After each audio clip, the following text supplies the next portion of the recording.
সম্মানিত মুসল্লিয়ান কিরাম,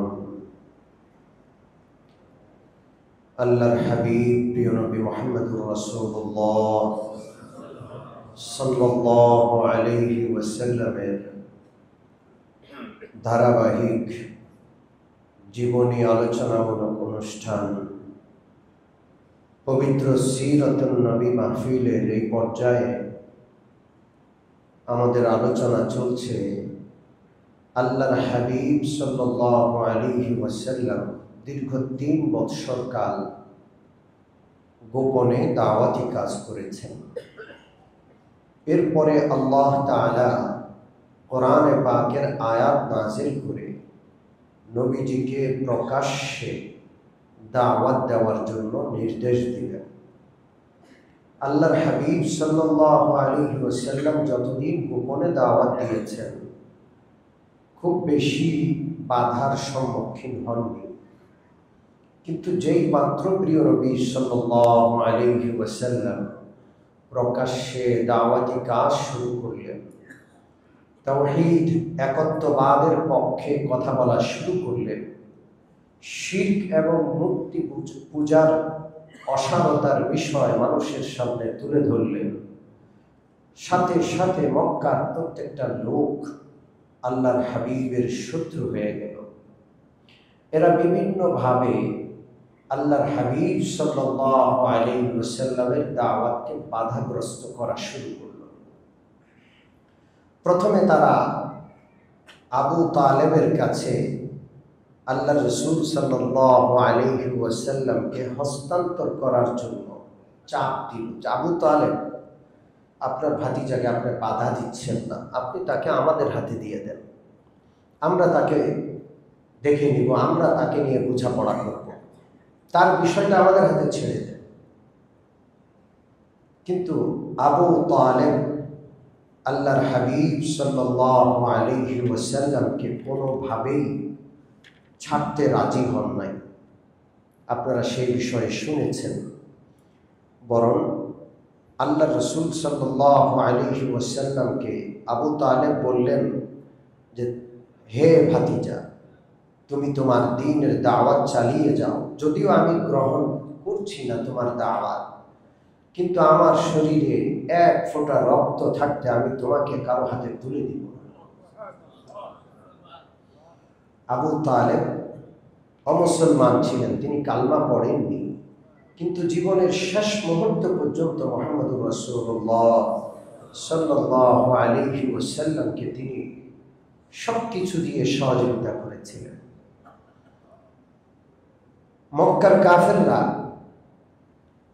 আরেকটি প্রস্তাব দিল যে, আবু তালেব, আপনার ভাতিজাকে আপনি খুব বেশি আদর করেন, মহাব্বত করেন, আপনার ভাতিজার পরিবর্তে আমরা একটি সুন্দর ছেলে আপনাকে দিব। ছেলেটার নাম উমারা ইবনুল ওয়াহিদ, কুরাইশের সবচাইতে সুন্দর ছেলে, সুন্দর সুদর্শন যুবক। আপনি মুহাম্মদুর রাসূলুল্লাহকে আমাদের হাতে দিয়ে দেন, আমরা উমারা ইবনুল ওয়াহিদ নামক সুদর্শন সেই যুবকটাকে আপনার ভাতিজার পরিবর্তে আপনাকে দিব। আবু তালেব বললেন, কেমন কথা, আমি আমার রক্ত মাংস দিয়ে যাকে লালন পালন করলাম, যে আমার কলিজার টুকরা, তাকে তোমাদের হাতে তুলে দিব, আর তোমাদের সন্তানকে আমি লালন পালন করবো, এটা কেমন যুক্তি? আবু তালেব এটাকে অস্বীকার করল। যেহেতু আবু তালেব রাসূলুল্লাহর পক্ষে, এই জন্য রাসূলুল্লাহর শারীরিক কোনো ক্ষতি করা এটা তাদের জন্য কঠিন হয়ে পড়ল। এখন তারা আল্লাহ রাসূল সাল্লাল্লাহু আলাইহি ওয়াসাল্লামের দাওয়াতি কাজে বাধা দেওয়ার কি কি প্রক্রিয়া তারা অবলম্বন করলো, কোন কোন পন্থায় রাসূলুল্লাহর দাওয়াতি কাজকে তারা বাধাগ্রস্ত করলো, সেই সম্পর্কে পবিত্র কোরআনে বিভিন্ন আয়াত রয়েছে। সর্বপ্রথম তারা হাসি ঠাট্টা করা শুরু করল। আল্লাহ রসুলের দাওয়াত নিয়ে, রসুলুল্লাহকে নিয়ে, রসুলুল্লাহর অনুসারীকে নিয়ে কোরআন নিয়ে তারা হাসি ঠাট্টা শুরু করলো, বিদ্রূপ উপহাস শুরু করলো, মিথ্যা প্রতিপন্ন করা শুরু করলো। যে কোনো বিষয়কে আপনি যদি হাসির পাত্র, ঠাট্টার পাত্র, বিদ্রূপের পাত্র বানান, উপহাস করেন, এটা মানুষের সামনে ছোট হয়ে যায়, এটার গুরুত্ব কমে যায়, মানুষ এটাকে আর কি করে না, গ্রহণ করে না। এটা আমরা দেখতে পাই। এই যুগেও কিছু মানুষ আলেম ওলামাদেরকে হাসি ঠাট্টার পাত্র বানায়, আছে কি না? নয়, এটা নতুন কিছু নয়, এটা অনেক আগের থেকে ছিল। তারা আল্লাহ রসুল রাস্তা দিয়ে যায়, তাদের পাশ দিয়ে যায়, তারা সবাই মিলে হাসতো যে ওই যে দেখো যায়। وقالوا يا أيها الذي نزل عليه الذكر إنك لمجنون। তারা বলতো সূরা হিজর আয়াত নম্বর 6, তারা বলতো ইয়া আইয়ুহাল্লাযী নুযিলা আলাইহি যিকর, ও মুহাম্মদ তুমি দাবি করো তোমার প্রতি ওহী নাযিল হয়। আরে এটা কি সম্ভব? কোথায় আসমানের কথা তোমার কাছে আসে? এগুলো সব পাগলের পড়া, তুমি হলে একটা পাগল। ইন্নাকা লামাজনুন, রাসূলুল্লাহকে তারা বলে নিশ্চয়ই নিশ্চয়ই তুমি হলা পাগল। রাসূলুল্লাহকে কি বলা হয়েছে? পাগল বলা হয়েছে কোরআনের আয়াত। এরপরে তারা আল্লাহ রাসূল সাল্লাল্লাহু আলাইহি ওয়াসাল্লামকে জাদুকর বলেছে, ঠাট্টার পাত্র, হাসির পাত্র, ছোট করা যত পদ্ধতি আছে। ওয়াজিবু আন জাআহুম মুনযিরুম মিনহুম ওয়া ক্বালাল কাফিরুনা হাযা সাহিরুন কাযযাব। আল্লাহ বলছেন তারা খুব আশ্চর্য হলো, তাদের কাছে আল্লাহর পক্ষ থেকে একজন নবী আসলেন যিনি ভীতি প্রদর্শনকারী। তারা এটাকে মেনে নিল না, বরং বলল হাযা সাহিরুন কাযযাব, এ তো জাদুকর, এ তো চরম মিথ্যাবাদী। ও মুসল্লিয়ানে কেরাম, এখনো এটা রয়েছে, আলেম ওলামাদেরকে মিথ্যা প্রতিপন্ন করা, আলেম ওলামাদেরকে পাগল বলা, এই অভ্যাস এখনো কিছু মানুষের আছে না নাই? দেখলে খুব মেজাজ খারাপ হয়, রাসূলুল্লাহকে দেখলে তাদের মেজাজ খারাপ হয়ে যায়, তির্যক দৃষ্টিতে তাকিয়ে থাকে, এইভাবে খেয়ে ফেলবে যেন। আল্লাহ তাআলা সেই বিষয়টা উল্লেখ করেছেন, ওয়া ইন ইয়াকাদুল্লাযীনা কাফারু লা ইউযলিকুনাকা বিআবসারিহিম লাম্মা সামি'ু যিকরা ওয়া ইয়াকুলুনা ইন্নাহু লামাজনুন। কাফিররা যখন বিশ্ব নবীকে দেখেন, নবীর জবানে কোরআনে পাকের তেলাওয়াত শুনে, তারা তির্যক দৃষ্টিতে তাকিয়ে থাকে যেন খেয়ে ফেলবে, এইভাবে এইভাবে তাকিয়ে থাকে এবং বলতে থাকে ইন্নাহু লামাজনুন, আরে তো পাগল। আল্লাহ রাব্বুল আলামিন বলছেন না, তিনি পাগল না, এটা হলো আল্লাহর পক্ষ থেকে আগত বাণী, পবিত্র কোরআন। সুবহানাল্লাহ। এরপরে যারা কোরআনের অনুসারী, রাসূলের অনুসারী, সাধারণত তারা গরিব হন। যারা অর্থ সম্পদশালী, ক্ষমতাবান, তারা নবীর পাশে কম ছিলেন। এখনো দেখা যায় আলেমদের অনুসারী গরিব মানুষ হয়, সাধারণ খেটে খাওয়া মানুষ, শ্রমিক, মজুর, সাধারণ মানুষ। এটা সব সময়কার নিয়ম। আল্লাহর হাবিব সাল্লাল্লাহু আলাইহি ওয়াসাল্লামের অনুসারী ছিলেন বেলাল, যিনি কৃতদাস ছিলেন আম্মার, সুহাইব, রুমি। এই রকমের গরিব মানুষ আল্লাহ রাসূলের চতুর্পাশে থাকতো। কাফের, বেঈমান, বড় বড় ধনী, অর্থবিত্ত, সম্পদশালীওয়ালা এবং বড় বড় নেতারা এই গরিব লোকগুলোর দেখে ঠাট্টা করত। কি বলতো? আহাউলাই মান্নাল্লাহু আলাইহিম মিন বাইনিনা। আরে আমাদের মধ্য থেকে বুঝি আল্লাহ আর কাউরে খুঁজে পাই নাই, ওরেই বুঝি আল্লাহ খুঁজে পাইছে, এই ঈমান আছে সে। আরে ওর কি আছে? বাড়ি আছে, টাকা আছে, পয়সা আছে, কি আছে তার? কিচ্ছু নেই। খুব ছোট করার চেষ্টা করছিল আল্লাহ রাব্বুল আলামিনের নবীর অনুসারীদেরকে। আল্লাহ রাব্বুল আলামিন জবাব দিচ্ছেন, আলাইসাল্লাহু বিআ'লামা বিশ-শাকিরিন। আল্লাহ কাকে হেদায়েত দিবেন, কে আল্লাহর হেদায়েত গ্রহণ করবে, শুকরগুজার কে, এটা সবচেয়ে বেশি জানেন কে? আল্লাহ। আবু জেহেল অর্থবিত্তওয়ালা হতে পারে, নেতা হতে পারে, কিন্তু হেদায়েত কবুল করার যোগ্যতা তার নাই।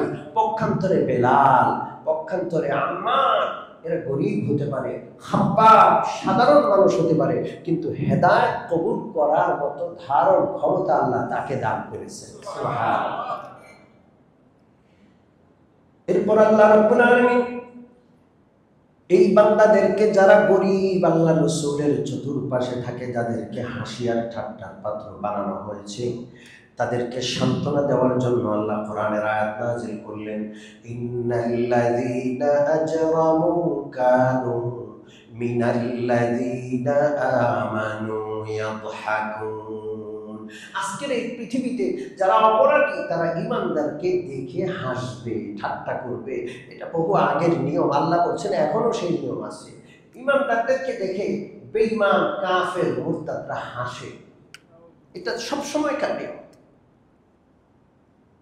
وَإِذَا مَرُّوا بِهِمْ يَتَغَامَزُونَ। ঈমানদারদের পাশ দিয়ে গেলে একে অপরকে টিকা টিপ্পনি কাটে, একজন আরেকজনকে গুঁতা দিয়ে, ওই যে দেখো যাচ্ছে, ওই যে ঈমানদার, এভাবে ঠাট্টা মশকারি টিকা টিপ্পনি কাটে। وَإِذَا انقَلَبُوا إِلَى أَهْلِهِمُ انقَلَبُوا فَكِهِينَ। আর যখন তারা ভোগ বিলাসিতায় লিপ্ত, আর এই লোকগুলো ভোগ বিলাসিতা থেকে বঞ্চিত, তাদের তো টাকা নাই, পয়সা নাই, বাড়ি গাড়ি নাই, তখন তারা এদেরকে নিয়ে আরো বেশি মশকারি করে। وَإِذَا رَأَوْهُمْ قَالُوا إِنَّ هَؤُلَاءِ لَضَالُّونَ। এবং আরো আগে বেড়ে নবীর অনুসারীদেরকে এরা পথ হারা মনে করে, নিজেরা সুপথে প্রতিষ্ঠিত, আর নবীর অনুসারী আলেম ওলামায়ে কেরাম ইসলামপন্থীদেরকে তারা পথ হারা মনে করে। ঠিক কি ঠিক না? জোরে বলেন। আজকে যারা মুসলমান, যারা প্রকৃত অর্থে ইসলামকে অনুসরণ করে, পশ্চিমারা, ইসলামের দুশ্মন আর শত্রুরা এদেরকে পথ হারা মনে করে, মনে করে আমরা সঠিক পথে আছি, আর এই ওলামায়ে কেরাম, নবীর অনুসারী, ইসলামের অনুসারী, কোরআনের অনুসারীরা পথ হারা। ঠিক কি ঠিক না? যাই হোক, তো এরা আজকে হাসলেও একটা দিন আসবে যে মুমিন মুসলমান ওদেরকে দেখে হাসবে। সুবহানাল্লাহ। ফালইয়াউমাল্লাযীনা আমানু মিনাল কুফফারি ইয়াদহাকুন আলাল আরাইকি ইয়ানজুরুন। আল্লাহ রাব্বুল আলামিন বলেন, কিয়ামত, হাসর এবং জান্নাতে আমি মুমিন গরীব বান্দাদেরকে এত মর্যাদা দিব, জান্নাতের এত উচ্চ আসনে আসীন করব। আজকে এই গরীব বান্দারা জান্নাতে থেকে ওই কাফের বান্দাদেরকে জাহান্নামে যেতে দেখে তারা হাসবে। আল্লাহু আকবার। তোমরা আজকে হাসো, একদিন সময় আসবে আমরা হাসবো ইনশাআল্লাহ। শেষ হাসি হবে রাসূল সাল্লাল্লাহু আলাইহি ওয়াসাল্লামের অনুসারীদের। ঠিক কি ঠিক না? আলাল আরাইকি ইয়ানজুরুন। আল্লাহ বলেন তারা সিংহাসনে আসীন হবে, জান্নাতি সিংহাসনে আসীন হয়ে ওই কাফেরদের দিকে তাকিয়ে মুমিনরা হাসবে। হাল সুবিবাল কুফফারু মা কানু ইয়াফআলুন। কাফেরদের যত কুকর্ম আছে, প্রত্যেকটা কুকর্মের যথাযথ প্রতিদানের ব্যবস্থা কে করবেন? আল্লাহ। ওদেরকে করতে দেওয়া হোক, ওরা যা চায় করুক। যাই হোক, তো প্রথম পদ্ধতি তারা ইসলামকে ঠেকানোর জন্য যেটা অবলম্বন করলো, সেটা হলো যে কোনোভাবে হাসি বিদ্রুপ, ঠাট্টা, উপহাস, মিথ্যা প্রতিপন্ন করার পন্থাকে অবলম্বন করলো। দ্বিতীয় সেটা হলো মানুষকে সন্দিহান করে তোলা, মানুষের মধ্যে সন্দেহের বীজ বপন করে দেওয়া। কি করে দেওয়া? জোরে বলেন। মিথ্যা প্রপাগান্ডা ছড়িয়ে মানুষের মধ্যে সন্দেহের বীজ বপন করে দেওয়া। সম্মানিত উপস্থিতি, এই যুগেও আছে, সেই যুগেও ছিল। ইসলামী বিধিবিধান নিয়ে পশ্চিমারা এত অপপ্রচার চালায় যে মুসলমানরা সন্দেহে পড়ে যায় যে ইসলাম এই যুগে চলবে না, ইসলামী রাষ্ট্র ব্যবস্থা এই যুগে চলবে না। এটা মানুষ, মুসলমানরাও মনে করে। এটা সেই যুগেও ছিল, তারা এমনটা করত। ইন হাযা ইল্লা ইফকুন ইফতারাহু ওয়া আ'ানাহু আলাইহি কওমুন আখারুন। মুসলমানদের মধ্যে কিংবা যারা ইসলামের দাওয়াতের প্রতি আকৃষ্ট তাদের মধ্যে সন্দেহ ঢুকানোর জন্য কাফেররা বলতো মুহাম্মদুর রাসূলুল্লাহ আসমানি কিতাব বলে যেটা প্রচার করছে এটা হলো আগেকার যুগের মানুষের কল্প কাহিনী, কিস্সা কাহিনী, এটা বানানো জিনিস। মুহাম্মদুর রাসূলুল্লাহ গভীর রাত্রে কোথাও যায়, গিয়ে সেটা গোপনে শিখে এসে দিনের বেলায় তোমাদেরকে বলে বেড়ায়। নাউযুবিল্লাহি মিন যালিক। এইভাবে আল্লাহ রাসূল সাল্লাল্লাহু আলাইহি ওয়াসাল্লামের দাওয়াতি কাজকে বাধাগ্রস্ত করার জন্য বিভিন্ন প্রশ্ন উত্থাপন করত। আরেকটা প্রশ্ন উত্থাপন করত, ওয়াকালু মা লিহাযার রাসূলি ইয়াকুলু আত-তা'আমা ওয়া ইয়ামশি ফিল আসওয়াক। এটা কেমন রাসূল, খাবার খায়, বিবাহ শাদী করে, বাজারে যায়, বাজার করে, এটা কেমন রাসূল? রাসূল তো হওয়ার দরকার ফেরেশতা, তিনি মানুষ, আমাদের মতোই সংসার করেন, আমাদের মতোই মায়ের পেট থেকে জন্মগ্রহণ করে ছোটকাল থেকে আমরা তাকে দেখেছি, এখন হুট করে রাসূল হয়ে গেছে, এটা কেমন রাসূল? আল্লাহ রাব্বুল আলামিন পবিত্র কোরআনের আরেক আয়াতে এই প্রশ্নের জবাব দিয়ে বলছেন, ওয়ামা জাআলনাহুম জাসাদান লা ইয়াকুলুনা আত-তা'আমা ওয়ামা কানু খালিদিন। ইতিপূর্বে আমি যত রাসূল পাঠিয়েছি সব রাসূল মানুষ ছিলেন, সব রাসূল মায়ের পেট থেকে জন্মগ্রহণ করে এসেছিলেন, সব রাসূল খাবার খাইতেন, পরিবার সংসার সন্তানাদি তাদেরও ছিল। আল্লাহ রাসূল ব্যতিক্রম কোন নবী নন, তিনিও তাদের মতোই একজন নবী। আল্লাহ প্রত্যেকটা বিষয় তারা যত প্রশ্ন উত্থাপন করেছে আল্লাহ তাআলা এক একটা করে তাদের জবাব দিয়েছেন। সুবহানাল্লাহ। সম্মানিত মুসল্লিয়ানে কেরাম, সর্বশেষ নজর ইবনে হারিস একজন দুষ্ট লোক ছিল, মক্কার কাফের নেতা। সে আল্লাহ রাসূল সাল্লাল্লাহু আলাইহি ওয়াসাল্লামের দাওয়াতকে বাধাগ্রস্ত করার জন্য সে রোম গেল, পারস্য ঘুরে আসলো, সেখান থেকে নায়িকা, গায়িকা, নর্তকীদের কিনে কিনে নিয়ে আসছে, ভাড়া করে নিয়ে আসছে মক্কায়। মুহাম্মদুর রাসূলুল্লাহ যখন কোরআন তেলাওয়াত করেন, মক্কার আবাল বৃদ্ধ বনিতা সবাই তার প্রিয় নবী সাল্লাল্লাহু আলাইহি ওয়াসাল্লামের সুমধুর তেলাওয়াত শোনার জন্য রাতের আরামের ঘুম হারাম করে সবাই উপস্থিত হয়ে যেত। রাত তাদের কেটে যেত কিভাবে তারা চিন্তাও করতে পারত না। আল্লাহ। নজর ইবনে হারিস কোরআনকে বাধাগ্রস্ত করার জন্য রোম, পারস্য থেকে নায়িকা, গায়িকা, বান্দীদেরকে খরিদ করে আনলো। রাতের বেলায় গানের আসর সাজাইতো, ঢোল, তবলা, বাদ্যযন্ত্র দিয়া, এবং মানুষকে দাওয়াত দিত, তোমরা মুহাম্মদুর রাসূলুল্লাহ তেলাওয়াত শুনতে যাওয়ার দরকার নাই, আমার এখানে আসো। তিনি যেমন সুর দিয়া তেলাওয়াত করেন, আমি সুর দিয়া গান গাওয়ার জন্য গোলাম বান্দি কিনে এনেছি, গায়িকা নায়িকা কিনে এনেছি, তোমরা তাদের কথা শুনো। আরে মুহাম্মদুর রাসূলুল্লাহর কাছে কেন যাইবা? তার কথাগুলোর মধ্যে বিধি নিষেধ আছে, তার কথাগুলো মানা কঠিন। আর আমার কথা, আমি যে গান শোনাচ্ছি সেটা শুনতে ভালো লাগবে, কোনো বিধি নিষেধ নাই, মন মতো চলবা, যা খুশি তা। ইসলামে বিধি নিষেধ আছে না নাই? হালাল হারাম আছে না নাই?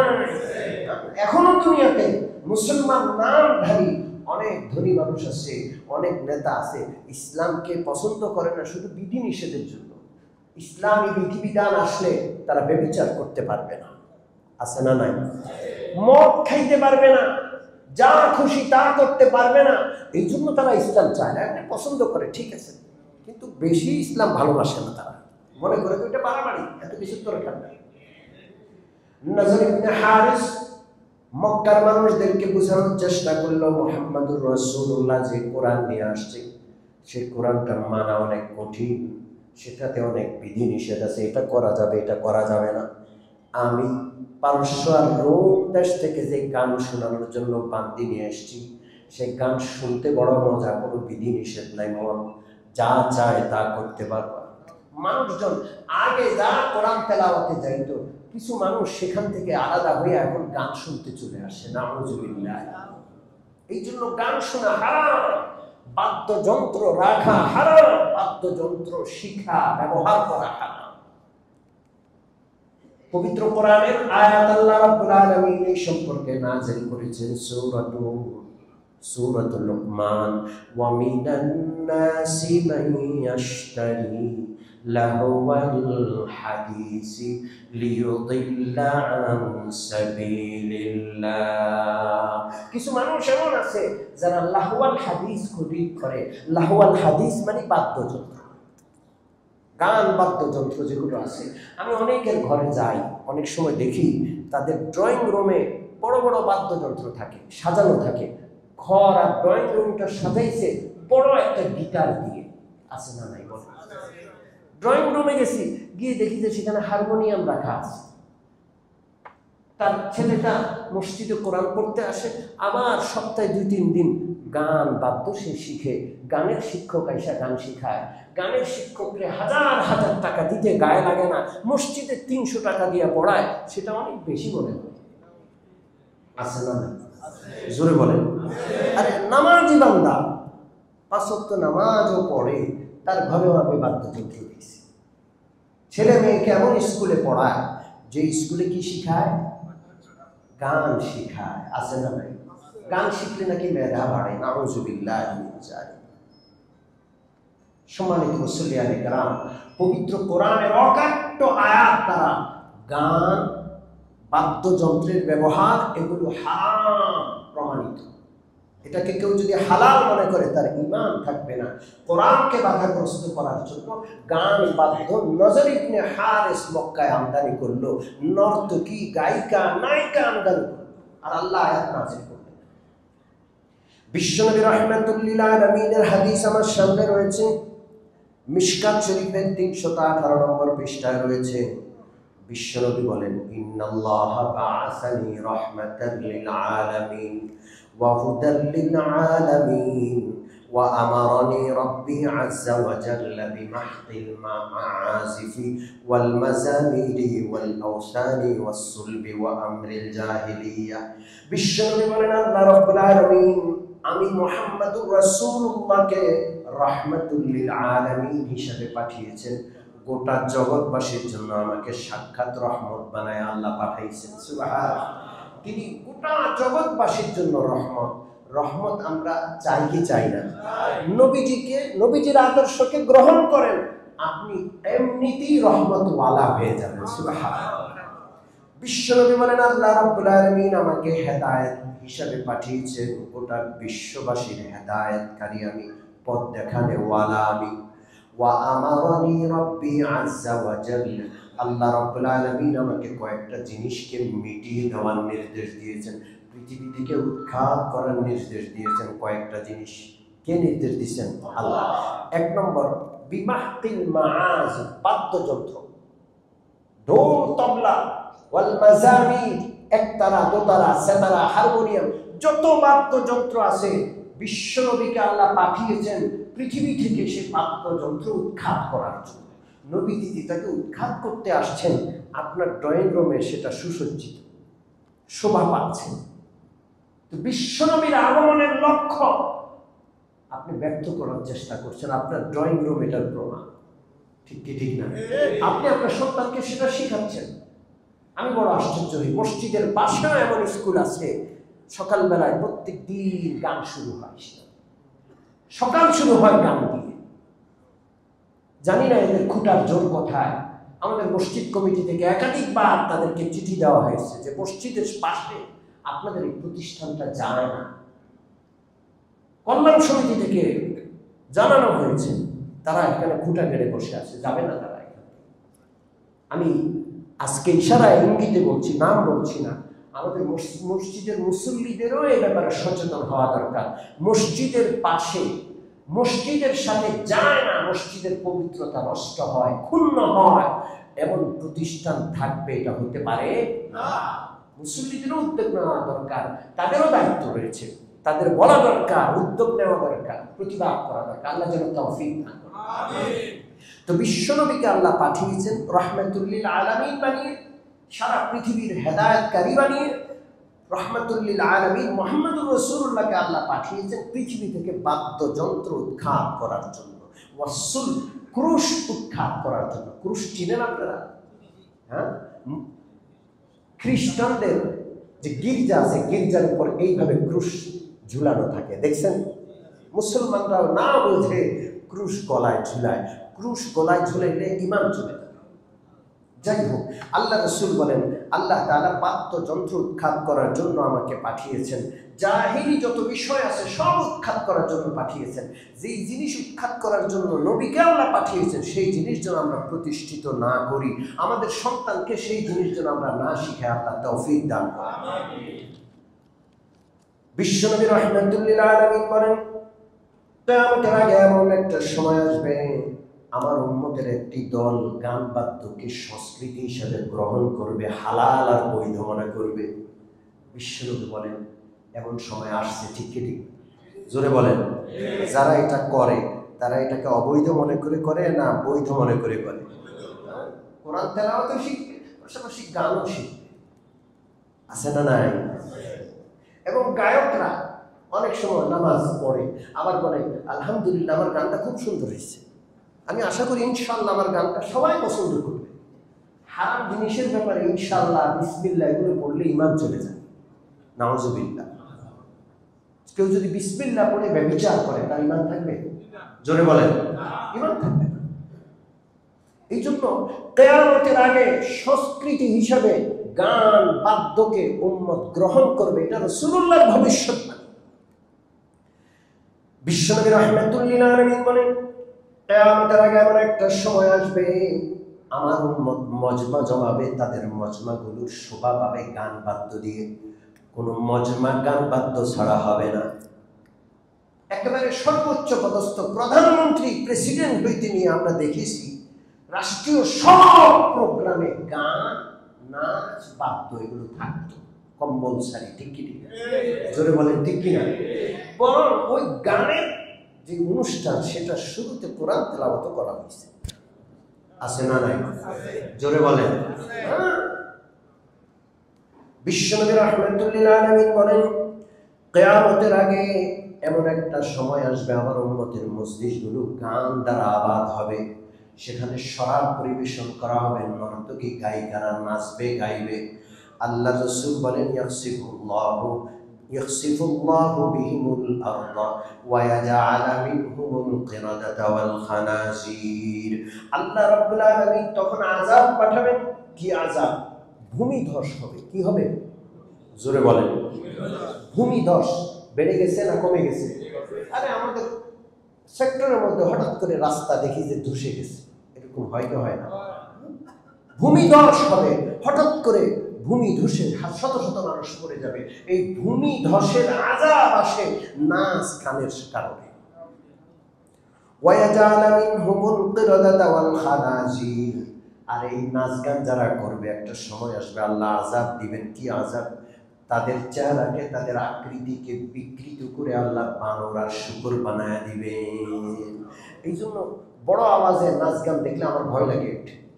আমি গতকালও বুড়িগঙ্গা পার হচ্ছিলাম নৌকায় করে, আর আমোদ প্রমোদ তরি, কি তরি? প্রমোদ। জোরে বলেন। ওদের এত বড় সাহস, এত বিকট শব্দে নাচ গান করে, পোলাপাই কতগুলো বখাটে ওটার মধ্যে উঠে নাচতেই আছে, কি বুঝে এরা নাচে আল্লাহ জানে। সারা দেশটা বন্যায় ডুবে গেছে, আর মানুষের কান্না দেখার কেউ নাই, আর ওগুলো নাচছে। এই বড় আওয়াজের গান শুনলে আমার কলিজা কেঁপে ওঠে। না জানি ভূমিধস হয়, না জানি এদের চেহারার আকৃতি বিকৃত হয়ে এরা বানর আর শুকর হয়ে যায়। হাদিস যেন ভয় পাই আমরা। তো নাচ গান এগুলো কোরআন থেকে বাধা দেওয়ার জন্য মক্কায় আমদানি করা হয়েছে। আর আল্লাহ তাআলা আয়াত নাযিল করলেন বিশ্বনবী কিয়ামত পর্যন্তের জন্য এই নাচ গানকে হারাম করে দিলেন। এটা আযাব গজবের কারণ।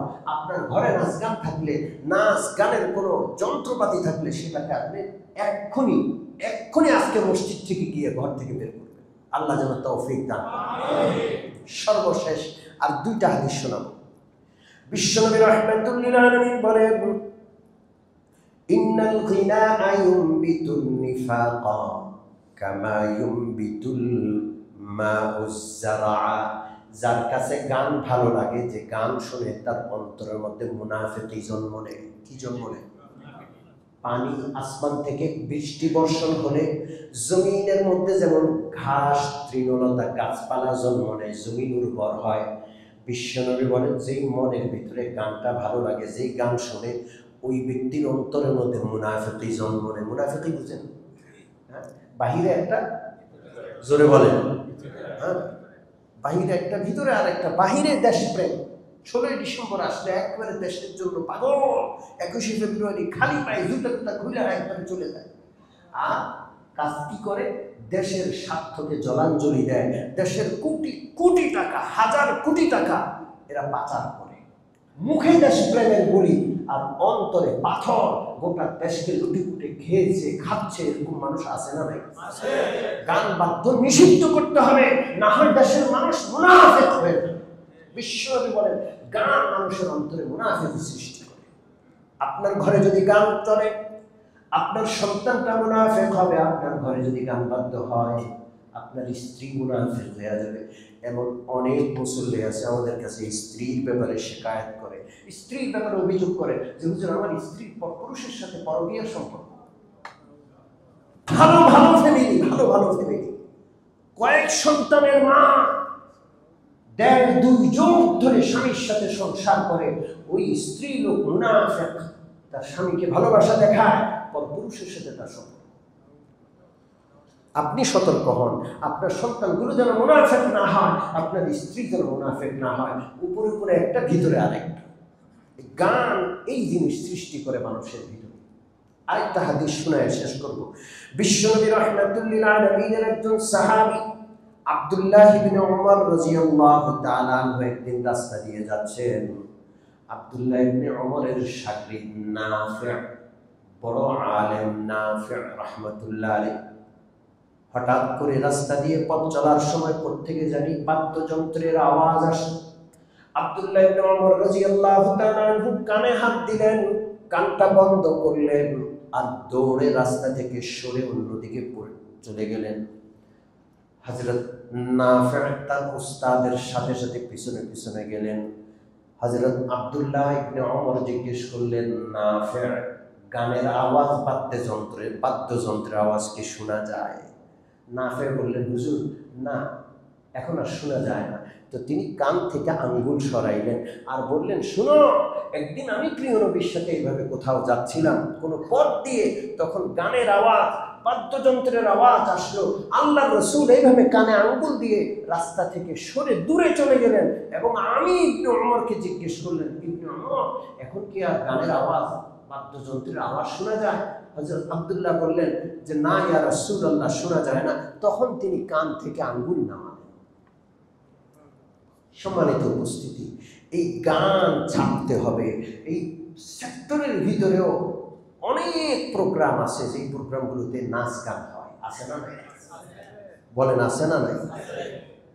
আল্লাহ রাসূল যেটাকে মিটাইতে বলেছেন, আমাদের সেটাকে মিটানো লাগবে। আমরা প্রতিবাদ করব ইনশাআল্লাহ। রাজি আছি? আমাদের ঘরে গান বাদ্যের কোনো জায়গা নাই। আমরা উৎখাত করবো, আমাদের ঘর থেকে সমস্ত বাদ্যযন্ত্র ছুঁড়ে ফেলে দিব ইনশাআল্লাহ। গান বাদ্য এটা আনা হয়েছে, আমদানি করা হয়েছে কোরআন থেকে বাধা দেওয়ার জন্য। এই জন্য যার অন্তরে গান ভালো লাগে তার অন্তরে কোরআন তেলাওয়াত ভালো লাগতে পারে না। যাই হোক, আল্লাহ যেন এই সমস্ত বিষয়গুলো থেকে আমাদের দূরে থাকার তৌফিক দান করেন। আমিন। ওয়া আখিরু দাওয়ানা আলহামদুলিল্লাহি রাব্বিল